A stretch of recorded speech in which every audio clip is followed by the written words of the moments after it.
His hand brushed mine as he shifted gears. Just a second. Just skin. But the heat from it lingered longer than it should have. I didn't look at him. I couldn't. Because I already knew what that moment meant. I'm Lily. Welcome to Lust and Lies. This is my confession of regret. It was supposed to be just another work dinner. My husband, Ryan, had been working under Mr. Carter for over 3 years. The man was a legend. Sharp, polished, completely untouchable. He was older, early 40s maybe. Salt and pepper hair, tailored suits, and a voice like velvet over ice. I never thought much of him. Until that night, the restaurant was dim, private. Ryan had one too many drinks. The conversation was mostly about numbers I didn't understand and projects I didn't care about. But Mr. Carter, he watched me when I spoke. He asked questions, listened, real listening, like my words had weight. And every time his eyes met mine across the table, something in me fluttered. When dinner ended, Ryan could barely walk straight. He laughed, stumbling into the valet stand. Mr. Carter turned to me. Let me drive you both. Your husband's not making it home on his own. I hesitated, but nodded. In the car, Ryan passed out in the back seat almost immediately. Silence filled the space between us. Thick, breathable, tangible. He didn't make small talk, just drove. And I watched his hands on the steering wheel, strong, certain. Halfway home, he spoke. You looked beautiful tonight. My breath caught. I turned toward the window, heart racing. Thank you, I whispered. He didn't say more, but his hand, it brushed mine, and I didn't pull away. He parked outside our house, Ryan still asleep in the back. I reached for the door handle, but didn't open it. Let me help, Mr. Carter said, turning off the engine. He stepped out, came around to my side, opened the door like a gentleman. But when our eyes met, there was nothing polite about it. He leaned in, lifted Ryan's arm over his shoulder, helped him up the steps, into the house. I followed, my heart thudding like it wanted to break free. Inside, we laid Ryan on the couch. He mumbled something, then went silent again. I grabbed a throw blanket, covered him gently. When I looked up, Mr. Carter was watching me, his eyes soft, but intense. You take care of him well, he said. I try, I replied. He stepped closer. So who takes care of you? My breath caught. I didn't answer. I couldn't. Because no one did. Not really. We stood in silence. The only sound was the hum of the refrigerator and the pounding in my chest. His fingers lifted a strand of my hair, tucked it behind my ear. His knuckles brushed my cheek. I closed my eyes, and he whispered, You deserve more than silence, Lily.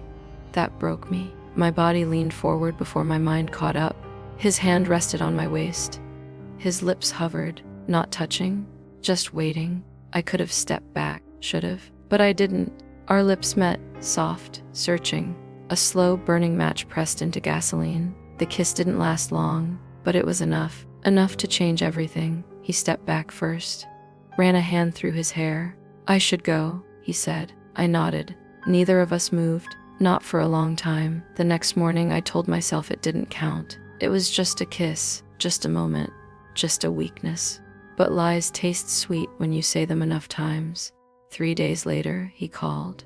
Said he forgot his sunglasses in our house that night. Said he'd be in the area. Said it like it didn't mean anything. I told him I'd leave the door unlocked. I told myself I wouldn't let him in, that I'd leave them on the kitchen counter, that I'd stay upstairs. But when I heard the door open, I came down. And there he was. Same suit, same voice, same intensity, but something was different. This time, we didn't hesitate. He stepped forward. I backed into the kitchen counter. His lips were on mine before I could say a word. And this time, I didn't want to. He lifted me onto the counter, spread my thighs gently with his hands, looked into my eyes like he was searching for permission, and found it. Our bodies met like they'd done this before.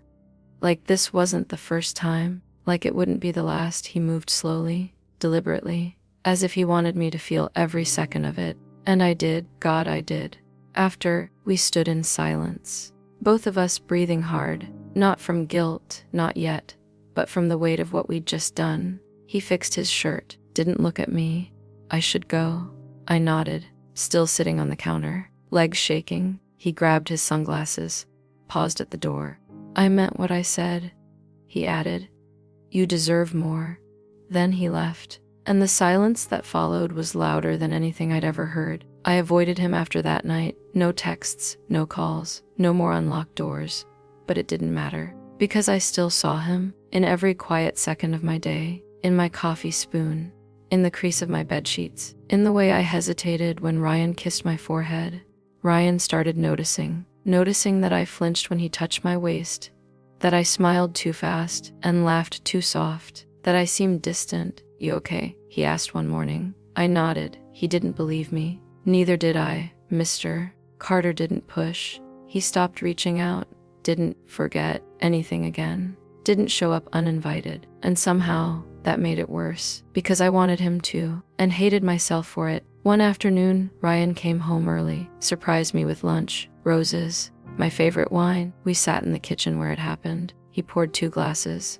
"To us," he said. I lifted mine with shaking hands, clinked glasses, sip, and thought about the man who had pressed me against the same counter. That night, Ryan made love to me. Slow, sweet, tender, but all I could feel was the difference. One was comfort, the other was chaos. And the terrifying truth, I didn't know which one I missed more. I saw him again.